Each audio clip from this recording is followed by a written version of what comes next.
Our fourth and last speaker for the morning is YBhg, Datuk Yuslina Yunus. Datuk Yuslina was the Group Managing Director for IFP Group before assuming her role as Executive Vice President for SP Setia, overseeing the Central Region project. She is also a management committee of SP Setia Foundation and SP Setia Charity Arm. Datuk Yuslina is also a member of the Malaysian Institute of Accountants. Let us welcome Datuk Yuslina.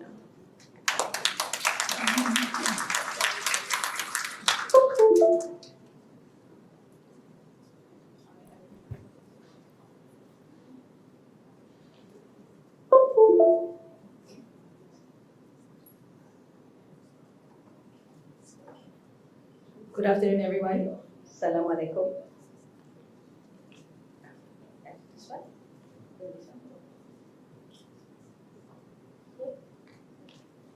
Firstly, I would like to thank Jun for not stealing the limelight from me.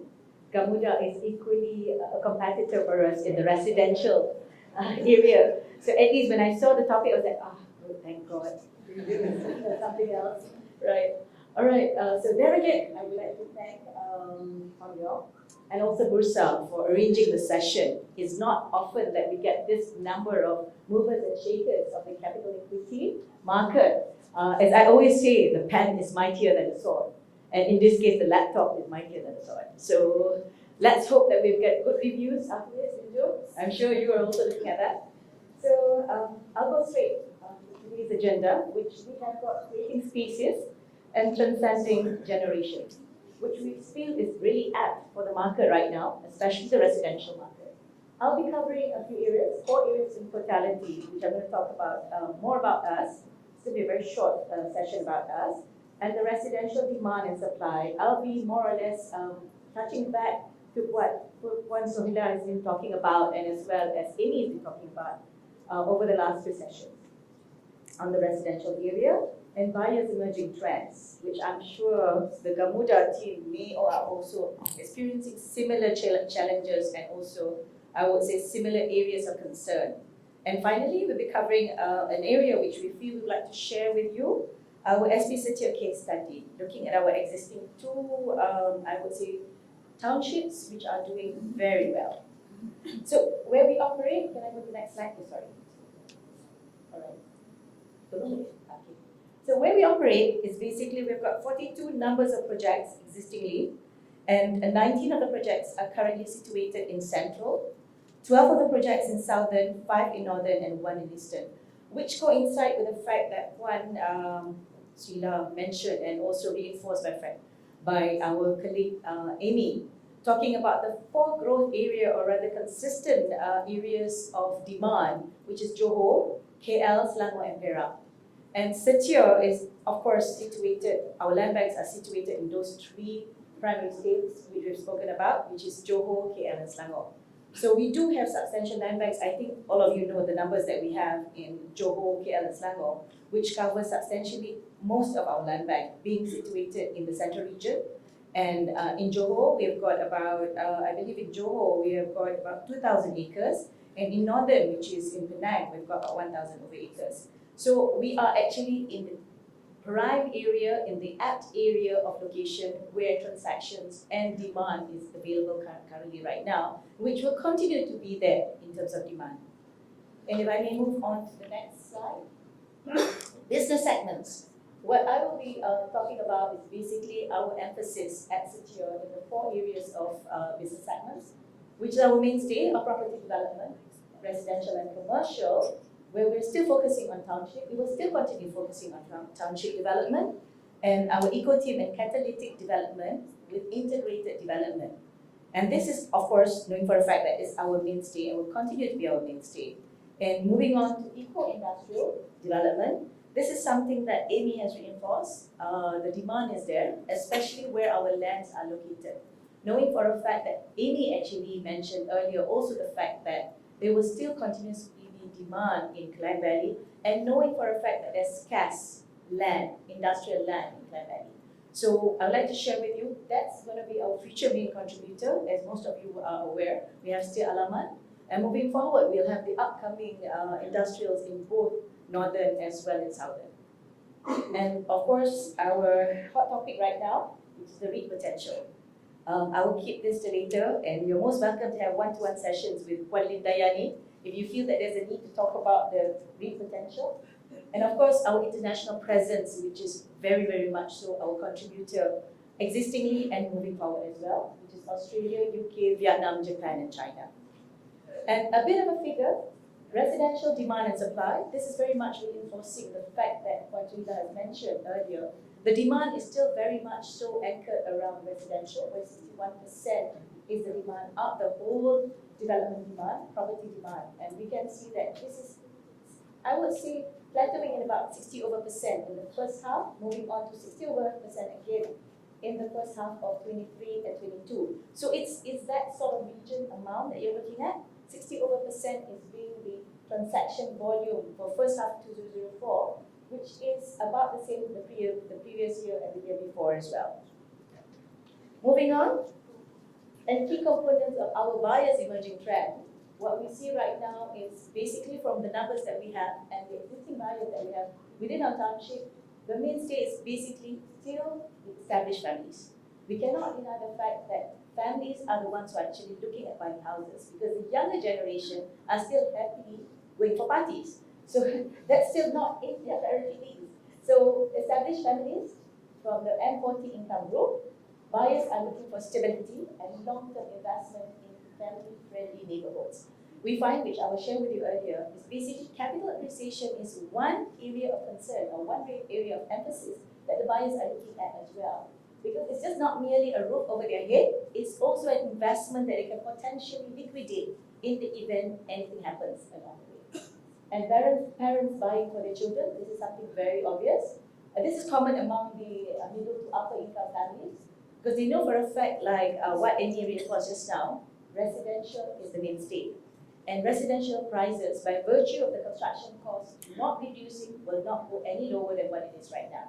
So definitely parents who have that excess cash will be looking at acquiring for the benefits of their children. And of course, for the fact of that they want to have their family around them. And retirees, of course, looking at empty nesters as being an area or rather a segment that we're focusing on. Because they're looking at smaller dwellings, they're looking at areas where they can actually get a centralized amenities within their reach. And investors, of course, as I mentioned, capital appreciation is always something that they look at. And we also look at rental yield as an area of emphasis as well. But unfortunately, in KL or rather in Klang Valley, in terms of rental yield, I think Amy did mention, although it's inching up, but it's not as high as what people want it to be. So capital appreciation is something that people will look at as more of an emphasis as opposed to rental yield. And environmental cautious buyers. So eco-friendly homes is definitely something that we're moving towards, and I believe the market is also moving towards that as well. That's the next slide. And market review, buyers emerging trend. This in terms of demographic, we had actually collected this information from REDA, and it shows that the middle management, self-employed business owner and professional makes up the substantial numbers of the buyers, which is evidently so, because these people have got steady income and the commitment is there, and it's easy access to the bank. So obviously, top management is 2%, and government servant is about 8%. And if you look at the age population, 20 to 24 years old, 25 to 29 years old at 26%, and 30 to 34%, 30 to 34 years old at 20%. So hypothetically, if you add them all up together, you will then add it up, it becomes 50% in this segment of 20 to 34 years old. So this is basically the target market that we need to look at. But then again, because they're in that age group, income is an issue. So bank loans is definitely something that we as developers always encounter. So what we usually have is, I think it's a common practice among other developers as well, we have joint names. To ease the loan application, they will then join with their father or parents who are working, then they have accessibility to higher income level. Yeah. Next please. Buyers emerging trend. We find that the self-buying purposes are more for self-dwelling. That's 45%. That's apparent. If you were to ask me about those days when investors were very much involved in the market, that component will be very much lower. You do have investors. Tapi kalau you tengok right now, look at the rental yields and investment is reduced to 29%. There's still that fairly good segment of investments that people are looking at, especially actually a good location. And of course, type of houses still within the reach of people in Malaysia are terrace houses. People don't immediately go in and buy a bungalow, I think most likely because of their income level. That's something that they look at as terrace houses, smaller terrace houses, and thereafter moving on to bigger terrace houses or even semi-bigger. Next. All right. This is the two township that I'd like to share with you our success story, or rather our case study for today, just to share with you what we have actually experienced. Setia Alam, most of you know, that's where our HQ is, and basically it's a mature development where we have got everything within that region of about, I think about a kilometer or two probably, depending where your house is. But from our office, it's less than 2 kilometers. You've got the hospital there, you've got the convention center there, you've got the shopping mall there. So everything is within reach. That is the first criteria of a township that people look for as well. And we have got Setia Alam Impian as well as another mature development that I would say is mid-mature, not as mature as Setia Alam. And we're getting there in terms of amenities as well. And the property sub, we're focusing on two areas, on two townships, Setia Indah and Bukit Indah. Alright, just to share with you, Property Central, we've got 3,000 over acres, as I mentioned, with a GDP of 63 billion. I will not go through the list, there's about 23 numbers of projects in the central region. And next please. And for your information, those central regions are under me. So it's not an easy task when you have all that number of projects. And of course, when you have fluent buyers as well. So it's not an easy task, I can assure you. And buyers profile for Setia Alam Impian, just to share with you, 75% of our buyers at our township are established family. And parents buy for their children is 50%. This is usually the case when the development is at the level. Similarly for our Setia Alam as well, which we'll share with you later. 80% of them are first-time home buyers, and first-time buyers at Alam Impian are 88%.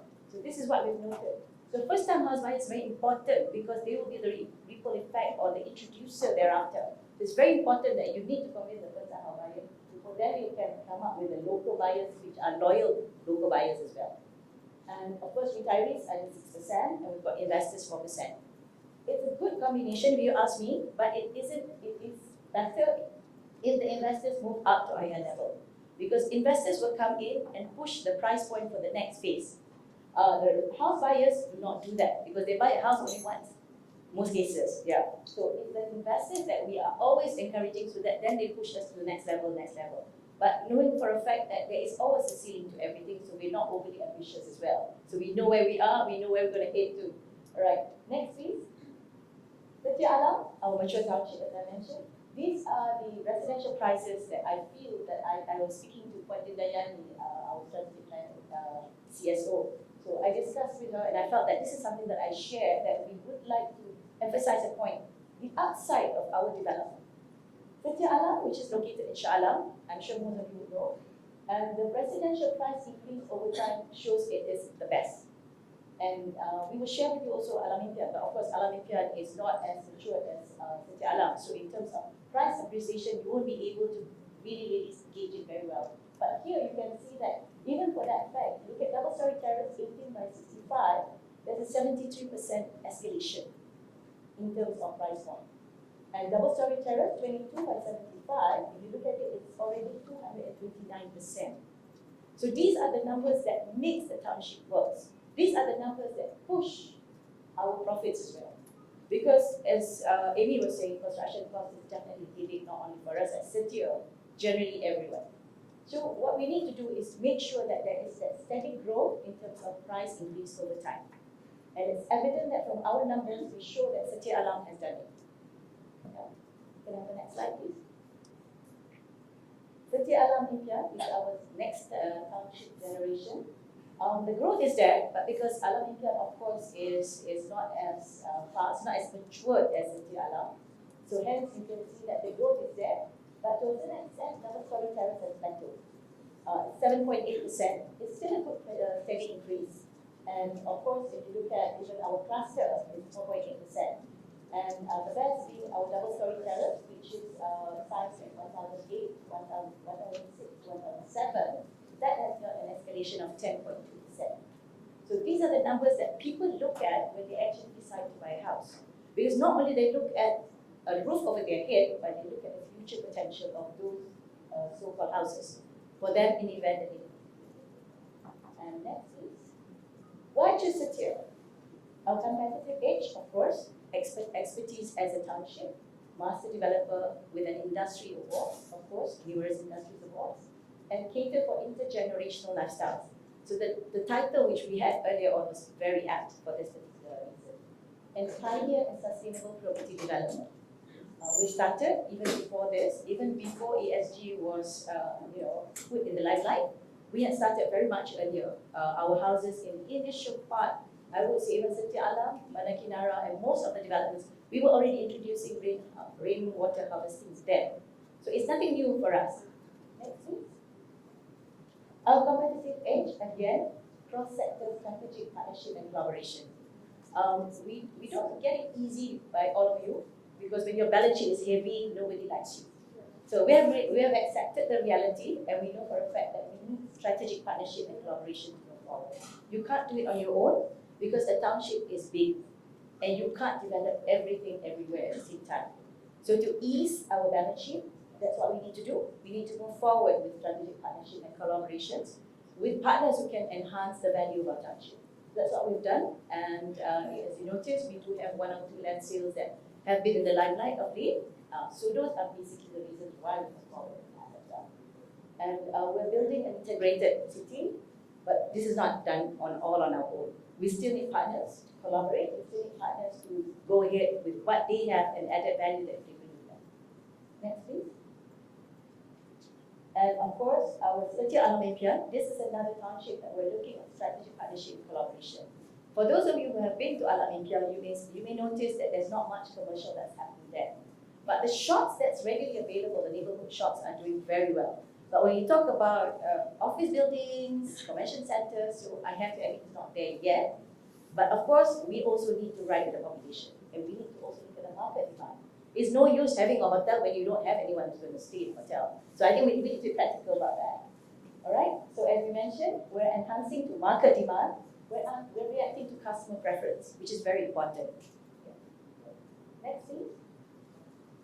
Eco township development. We're looking at Bandar Kinara. I hope I don't have any protesters here from Bandar Kinara. We're looking at redeveloping our golf course.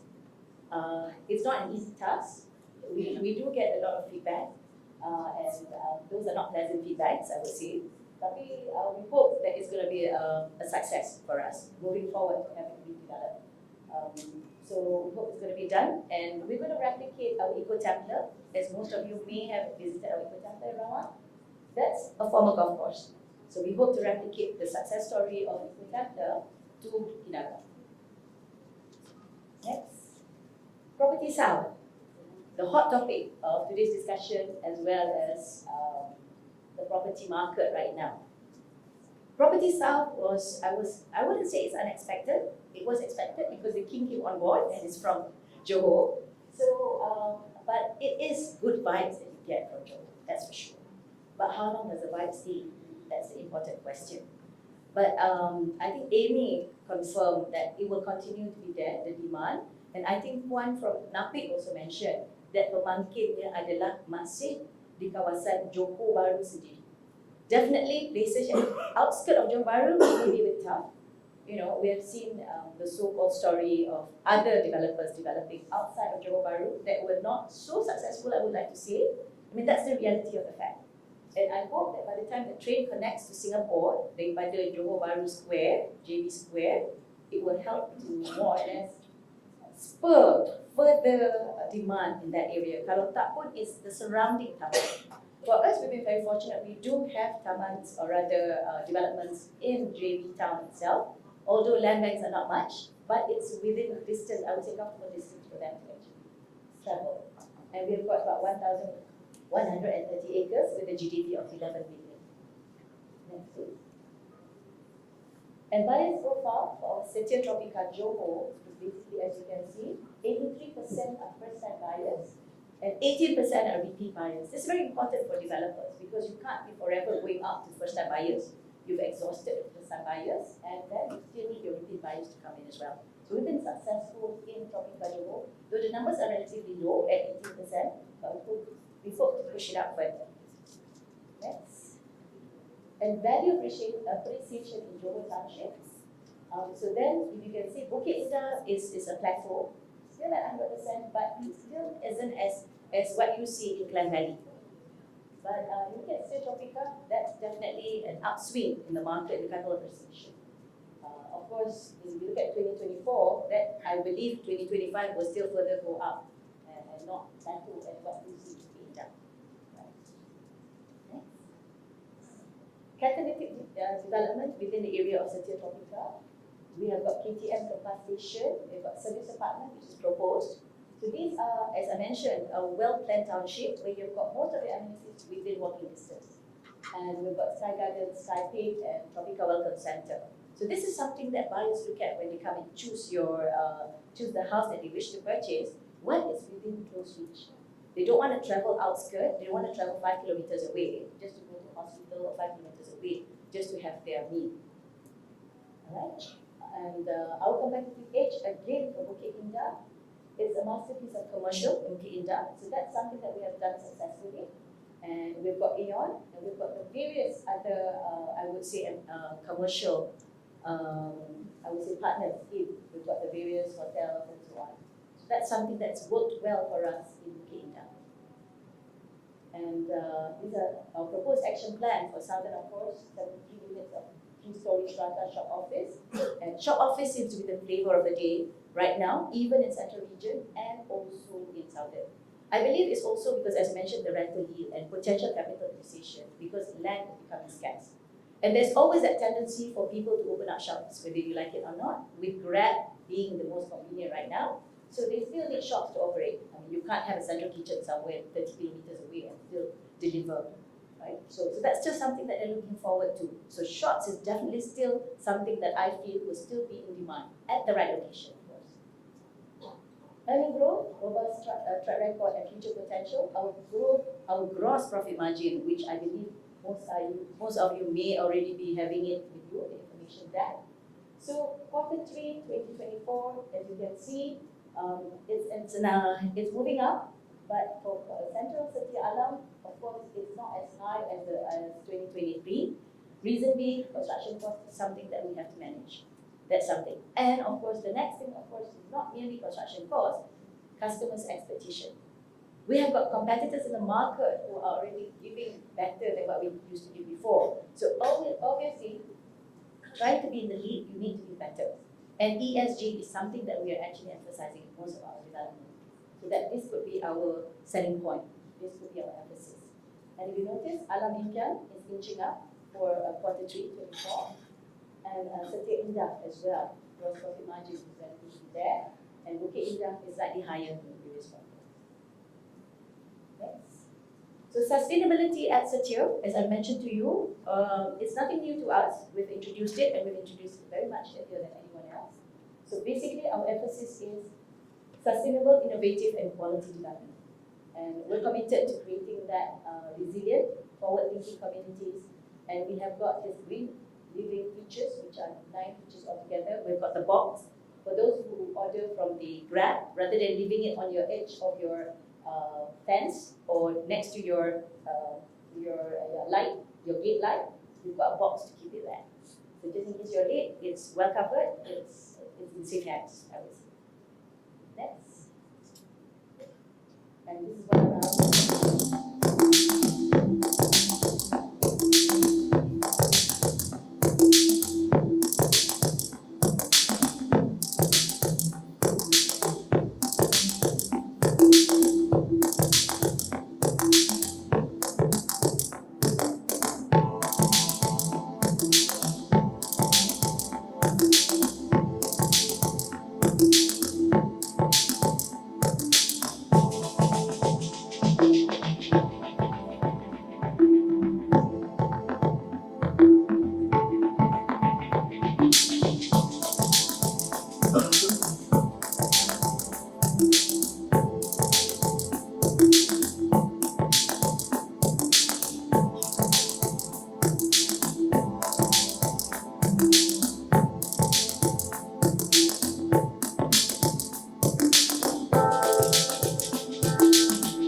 Thank you.